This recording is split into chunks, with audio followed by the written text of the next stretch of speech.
नमस्कार, जोहार। आप देख रहे हैं झारखंड स्वतंत्र खबर। हमारे साथ आंदोलनकारी बुद्धिजीवी विजय कुजूर जी हैं। हम बात करेंगे कि कुर्मी समाज जो कह रहे हैं कि जब तक पेशा कानून लागू नहीं होता है, कि जब तक कुर्मी को आदिवासी नहीं बनाया जाए, तो हम इसी पर बात करेंगे कि इनका उस पर क्या विचार है। जोहार। जोहार। कुर्मी समाज का कहना है कि जब तक कुर्मी को आदिवासी या एसटी नहीं बनाया जाए, जब तक पेशा कानून लागू नहीं किया जाए, इस पर आप क्या कहेंगे? देखिए, पेशा कानून सिर्फ एक राज्य की बात नहीं, ये डिमांड पहली बार झारखंड के कुर्मियों ने किया, वो भी कुछ लोगों ने जो अभी ऑलरेडी रिटायर हो चुके हैं। जब पेशा कानून जो बना है वो सांसद ने बनाया, जब बन रहा था तब जो आपका जो शैलेंद्र महतो शायद विरोध किए, पूर्व सांसद, उसमें उसकी वाइफ सांसद थी जब ये कानून बन रहा था, तो क्यों नहीं विरोध किया वहां पर? क्या उसका ऑब्जेक्शन? ठीक है, वो मोहम्मद सोलो बना दिया, क्या उसने विरोध किया है? दिखा दे। तो मेरा कहना है ये एसटी बना एक संवैधानिक मामला है। संविधान अलाउ करेगा तो एसटी बनेगा, नहीं करेगा तो नहीं बनेगा। तो क्या वो नहीं बनेगा एसटी तो क्या पेशा लागू हो गई नहीं? क्या उसके वजह से जितने आदिवासी पूरे देश में हैं उसको आपका वंचित होना पड़ेगा आपका पेशा निवली के? तो बोले कि अगर बनता है तो इसका विरोध करेंगे। जिस तरह से पिछले बार आप देखे थे, रेल टेक्का जाम आंदोलन बड़ा सा कुर्मी समाज लोग किए थे।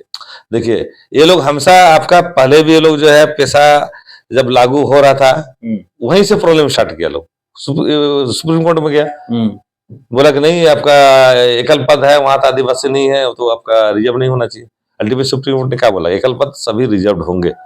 और 2010 में जो है सुप्रीम कोर्ट का जजमेंट में कि सभी मुखिया जिला परिषद जो है आदिवासी होंगे शेड्यूल एरिया में, चाहे एक घर है या दो घर है।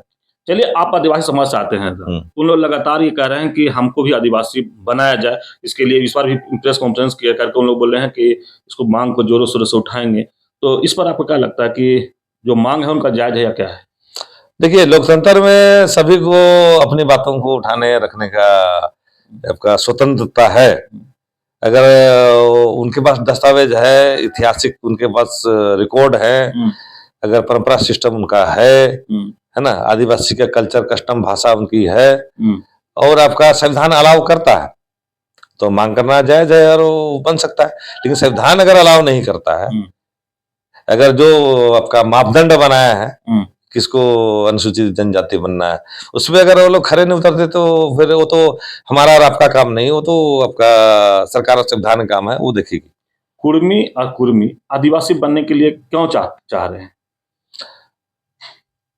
मुझे लगता है कि दो ही मामला है जहां वो लोग फोकस करें। एक तो आरक्षण, सबसे बड़ा मुद्दा है कि आरक्षण मिल जाएगा, और दूसरा मुद्दा है जमीन। ये दो चीजों की वजह से आ रहा, बाकी मुद्दा इमैटेरियल है। आरक्षण कहें तो नौकरी और दूसरे, हाँ, नौकरी और प्लस एमएलए एमपी का सीट में लड़ेगा ना। अच्छा, पावर आ जाएगा तो अपने हिसाब से फिर उल्टा सीधा करेगा। और जमीन का आपका रुक जाएगा, या जमीन आदिवासी खरीद के फिर से बेच खरीद के पैसा कमाएगा, वो पैसा है। अच्छा। और दूसरे और जो ऑलरेडी आदिवासी एसटी है उसको डर यही दो चीज में है ना, यही दो चीज में है कि अगर आएगा तो पूरा पैसा है, तो जगह जमीन तो अपना बेच दिया लोग, बड़ा बड़ा बिल्डिंग बनाया है ना, तब बोला हम जनरल जो है बोले जनरल हिसाब से बेचा है ना। अब देखा कि भैया अभी हम आदिवासी बन के पूरा जमीन खरीदेंगे इनका, फिर बेचेंगे, मतलब। तो मामला जमीन का इसी डर है कि जमीन का वजह से आपका जो है, लेकिन आपका लगता है सीएनटी एक्ट है, उसमें अगर चाहेगा सरकार तो कैटेगराइज किया जा सकता है, हर समस्या का समाधान है। विजयदा, आदिवासी जल जंगल बचाने के लिए या तमाम चीज में आप आंदोलन किए हैं, ये भी एक आदिवासी का मुद्दा है। अगर कुर्मी समाज अगर आदिवासी बनता है तो आप लोग का क्या रणनीति होगा?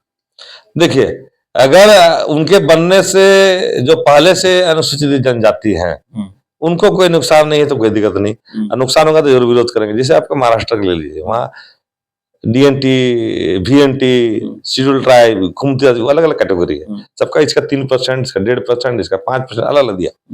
अगर अलग देता है, अगर वो अलग अलग होता है तो आपका ले हमको, अगर मेरा जमीन दो चीज हटा दे कि मेरा जो 28% कोटा बना घुसे, अच्छा, मेरा जो जमीन को खरीद बिक्री नहीं कर सकता है ना, लेकिन हम पहले से एसटी हैं, उसका जमीन हम खरीद सकते हैं, कि मेरा जमीन नहीं खरीद सकता है।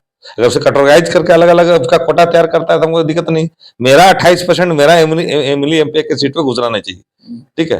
तो फिर देखा जाएगा, जितना आप बता रहे हैं उतना के बाद अगर फिर उन लोग आना चाहेंगे वो आना चाहेगा तो आपका क्या दिक्कत है? मतलब ये तो बहुत अभी दूर की बात है ना। ये तो चर्चाएं पर चर्चाएं होंगी, वो संभव होगा तभी होगा। हमारे लोग तो आंदोलन कर रहे हैं, जो एसटी ऑलरेडी है उसको दे ही नहीं रहा है असम में, हाँ, अंडमान में दे ही नहीं रहा है ऑलरेडी, जो इधर में है असम में तो आदिवासी ना? दर्जे नहीं मिल पा रहा है। पहले तो उनको लाके हमको बसाना, पैसा हो जाएगा तो उनको लाके बसाना है जो एसटी इधर में, वो समस्या बड़ा है रे, है ना। बोलेंगे आओ भाई इधर आओ, तुम लोग संख्या घट गया है, बढ़ाओ इधर में, ठीक है। तो वो मामला संवैधानिक है और उसमें संविधान और कानून क्या कहता है उसके मुताबिक हमारा सेफगार्ड देखेंगे हम, कि उनके बनने से भी अगर सेफगार्ड है पूरी तरह से, कोई नुकसान है तो उसमें फिर देखा जाएगा, सोचा जाएगा।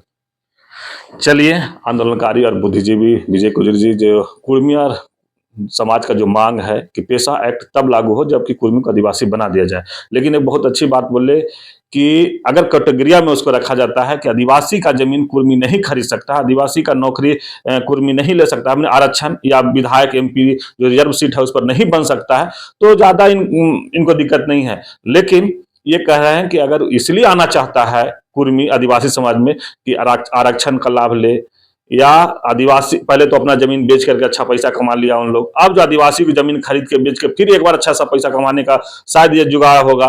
तो अगर ऐसा होगा तो ये कह रहे हैं जिस तरह से पहले भी हम आंदोलन किए हैं, फिर से हम आंदोलन करेंगे कि कुर्मी समाज को आदिवासी नहीं बनाया जाए। लेकिन कई कैटेगरिया में अगर बांटा जाता है, जैसे कई राज्य के नाम भी लिए हैं, तो उससे इनको ज्यादा दिक्कत नहीं होगा कि मैंने जो आदिवासी का हक है उसके अंदर वो अगर नहीं आता है तो इनको ज्यादा मैंने आदिवासी समाज को करें तो प्रॉब्लम नहीं होगा। तो इस तरह खबर को देखने के लिए आप झारखंड स्वतंत्र खबर से जुड़े रहिए। जोहार, नमस्कार। जोहार।